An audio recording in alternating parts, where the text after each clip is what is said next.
네, 안녕하세요. 김동원 세무사입니다. 오랜만에 제가 양도세 중과세 시행 시절 문정부 때 집필했던 책을 꺼내봤습니다. 벌써 4년 전인데요. 양도세 중과세가 워낙 핫한 시절이었어서 진짜 열심히 집필했는데 책 출간 이후 한 2개월 뒤 5월 달에 이제 윤 정부가 취임하고 바로 양도세 중과세가 유예되면서 내용이 전혀 무의미해졌던 일이 있습니다. 그런데 이게 드디어 쓸모가 있어지는 일이 발생했어요. 바로 26년 5월 9일부터 양도세 중과세가 다시 시행이 됩니다. 대규모로 매물 잠김 현상이 예상이 되고요. 토어제로 인한 실거주 필수, 그리고 소득과 무관한 대출 규제, 그리고 양도세 중과세까지 어떻게 시장이 돌아갈지 같이 이 부분을 지켜보기로 하고요. 저번 영상에서도 양도세 중과세에 대한 기본적인 가이드라인을 말씀드렸는데 중과 배제되는 주택에 대해서 오늘은 조금 더 디테일한 내용을 말씀드려 보겠습니다. 다주택자분들은 반드시 내용을 숙지하셔야겠습니다. 우선은 우리가 집을 팔 때 중과세가 적용되면 장기보유공제가 배제되고 세율이 2주택자인 경우 플러스 20%포인트, 3주택자인 경우 플러스 30%포인트가 가산이 돼서 최대 70에서 80%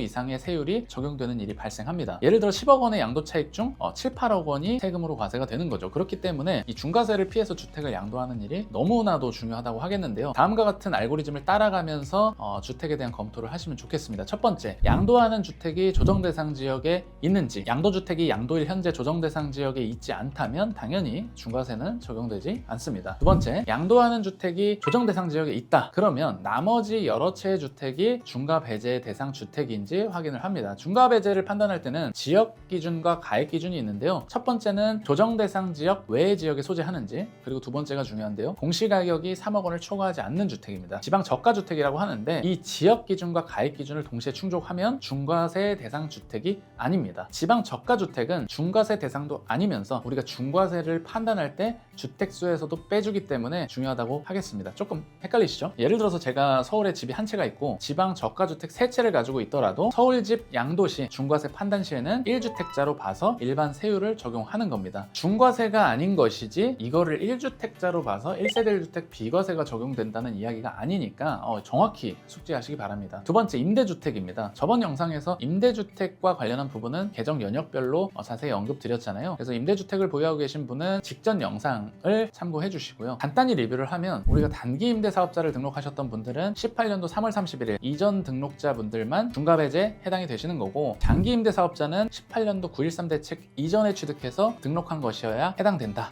이렇게 핵심을 기억하시기 바랍니다. 세 번째는 이제 상속주택입니다. 상속받은 주택으로 5년이 경과하지 않은 경우에는 중과세를 적용하지 않습니다. 거꾸로 5년이 지났다면 이제 중과세가 되는 거죠. 그리고 이제 많은 분들이 해당 사항이 있을 법한 중요한 내용인데요. 중과배제 주택과 일반 주택 한 채를 소유한 경우입니다. 요새는 3주택자, 4주택자보다는 2주택자가 압도적으로 많기 때문에 대상이 되는 분들이 많이 있을 텐데요. 내가 예를 들어 서울에 한 채가 있고 중과배제 주택이 한 채가 있는 2주택자다. 서울집을 처분할 때 중과세가 되지 않습니다. 시행령에 쓰인 문구를 보면 이렇게 돼 있어요. 1세대가 1호부터 8호까지 해당하는 주택을 제외하고 한 개의 주택만을 소유하고 있는 경우에는 해당 일반 주택, 즉 서울집 양도시 중과세를 적용하지 않는다 라는 내용입니다. 그리고 이제 조정대상 지역 공고일 이전에 매매계약을 체결하고 계약금 지급 사실이 확인되는 경우에는 당연히 중과세가 배제됩니다. 계약은 보호를 해줘야겠죠. 그리고 이제 2주택자의 경우로서 60세 이상 부모를 동거봉양하기 위해서 합가로 1가구 2주택자가 된 경우, 그리고 똑같은 취지로 혼인으로 합가해서 1세대 2주택이 된 경우 10년 내 양도하는 주택, 그리고 익히 알고 계시는 신규주택 취득으로 인한 일시적 2주택, 그리고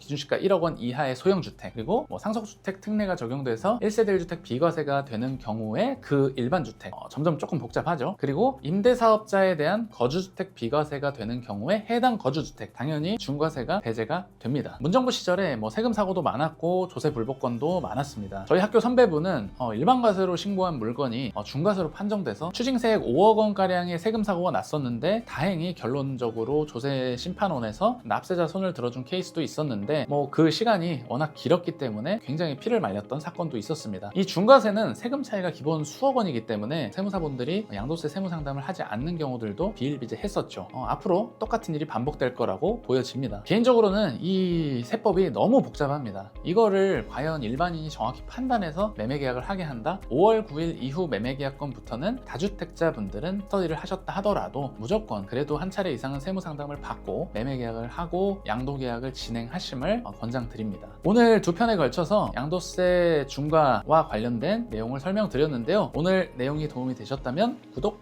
좋아요, 알림 설정까지 부탁드리겠습니다. 감사합니다.